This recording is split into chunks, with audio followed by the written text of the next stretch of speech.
പരിശുദ്ധ പരമാ ദിവ്യകാരുണ്യത്തിന് എന്നേരവും ആരാധനയും സ്തുതിയും പുകഴ്ചയും ഉണ്ടായിരിക്കട്ടെ. ഇന്നത്തെ ദിനം പ്രഭാതം മുതൽ ഇന്നേരം വരെ കർത്താവ് നമ്മെയും നമ്മുടെ കുടുംബാംഗങ്ങളെയും എല്ലാവരെയും നയിച്ചു സംരക്ഷിച്ചു. പെട്ടെന്നുള്ള മരണത്തിൽ നിന്നും പിശാചിൻ്റെ പിടിയിൽ നിന്നും എല്ലാ അപകടങ്ങളിൽ നിന്നും രോഗങ്ങളിൽ നിന്നും ബന്ധനങ്ങളിൽ നിന്നും നമ്മെ സംരക്ഷിച്ചതിന് ഈശോയ്ക്ക് നമുക്ക് നന്ദി പറയാം. വലതുകരം ഉയർത്തി പ്രൈസ് ദി ലോർഡ്, ഹല്ലേലൂയ. യേശുവേ നന്ദി, യേശുവേ സ്തുതി. ഇന്ന് രാത്രി ഉറങ്ങാൻ പോവല്ലേ?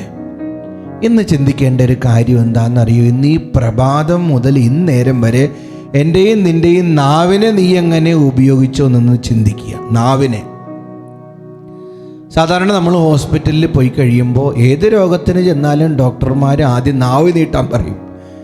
ഞാൻ കുഞ്ഞുനാളെ മുതൽ ഓർക്കുകയാണ്, ഏത് ഹോസ്പിറ്റലിൽ പോയാലും ഡോക്ടർമാർ ടോർച്ചടിച്ച് നാവ് നോക്കും. അപ്പം നാവ് നോക്കിക്കഴിഞ്ഞ് കഴിഞ്ഞാൽ ശരീരത്തിൻ്റെ അവസ്ഥ മനസ്സിലാക്കാനും രോഗം ഡയഗ്നൈസ് ചെയ്യാൻ പറ്റുന്ന ശാസ്ത്രം പഠിപ്പിക്കുക. ഇതുപോലെ തന്നെയാണ് നമ്മുടെ ആത്മാവിൻ്റെ ആരോഗ്യം മനസ്സിലാക്കണമെങ്കിൽ നമ്മുടെ നാവിൻ്റെ ഉപയോഗം നമ്മളൊന്ന് വിചിന്തനം ചെയ്താൽ മതി. നമ്മളിങ്ങനെ നുണ പറഞ്ഞു കൂട്ടുന്ന വ്യക്തിയാണെങ്കിൽ നമ്മുടെ ആത്മാവ് ഇങ്ങനെ ജീർണിച്ചിരിക്കുമായിരിക്കും. നമ്മളിങ്ങനെ പരദൂഷണം പറയുന്ന വ്യക്തിയാണെങ്കിൽ നമ്മുടെ ആത്മാവ് രോഗാവസ്ഥയിലായിരിക്കും. നമ്മളിങ്ങനെ ശത്രുത കലർന്ന വാക്കുകൾ, ശാപവാക്കുകൾ, തെറി വാക്കുകളൊക്കെ പറയുന്നൊരു വ്യക്തിയാണെങ്കിൽ നമ്മുടെ ആത്മാവ് അഴുക്കിലും അപകടത്തിലും ആയിരിക്കും. അപ്പോൾ നമ്മുടെ നാവിനെ എങ്ങനെ നമ്മൾ സൂക്ഷിക്കുന്നു? ആത്മീയ ജീവിതത്തിൽ ഉയരണമെങ്കിൽ നമ്മൾ നമ്മുടെ ആ നാവിനെ നിയന്ത്രിച്ചേ പറ്റൂ. നാവ് തീയാണെന്ന വചനം പറയുക. നാവ് കൊണ്ട് വിലകട്ടവ് പറയരുതെന്ന ജെറമ്യ പ്രവചനത്തിൽ പറയുക. അപ്പം നാവിനെ വിശുദ്ധമായിട്ട് കാത്തു സൂക്ഷിക്കാനുള്ള കൃപയ്ക്ക് വേണ്ടി നമ്മൾ പ്രാർത്ഥിക്കണം.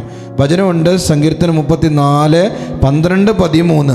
ജീവിതം ആഗ്രഹിക്കുകയും സന്തുഷ്ടമായ ദീർഘായുസ് അഭിലഷിക്കുകയും ചെയ്യുന്നുവോ? തിന്മയിൽ നിന്ന് നാവിനെയും വ്യാജഭാഷണത്തിൽ നിന്ന് അധരങ്ങളെയും സൂക്ഷിച്ചുകൊള്ളുവിൻ. നാവിനെ ശ്രദ്ധിച്ചാൽ ദീർഘായുസ് ലഭിക്കും. അധരത്തെ സൂക്ഷിച്ചാൽ അനുഗ്രഹം കിട്ടുമെന്ന വചനം പറയും. അപ്പം നാളെ നല്ലൊരു ദിനമായിരിക്കും കേട്ടോ. നാവിനെ ഒന്ന് നല്ലതുപോലെ ശ്രദ്ധിക്കണം കേട്ടോ. നന്നായിട്ട് ഉറങ്ങാൻ പറ്റട്ടെ, സമാധാനം കിട്ടട്ടെ, സന്തോഷം കിട്ടട്ടെ. പരിശുദ്ധ അമ്മയും ഔസേപ്പിതാവും മാലാഖമാരും ഈശോയും ഉറങ്ങുമ്പോൾ നിൻ്റെ കൂടെ ഉണ്ടായിരിക്കട്ടെ എന്ന് മെസ്സേജ് ബോക്സിൽ ടൈപ്പ് ചെയ്യണം. എൻ്റെ നാവിനെ നിയന്ത്രിക്കാൻ കൃപ നൽകണമേ ഈശോയെ എന്ന് ടൈപ്പ് ചെയ്യുക. ദിവ്യകാരുണ്യനാഥൻ നിങ്ങളെ അനുഗ്രഹിക്കട്ടെ.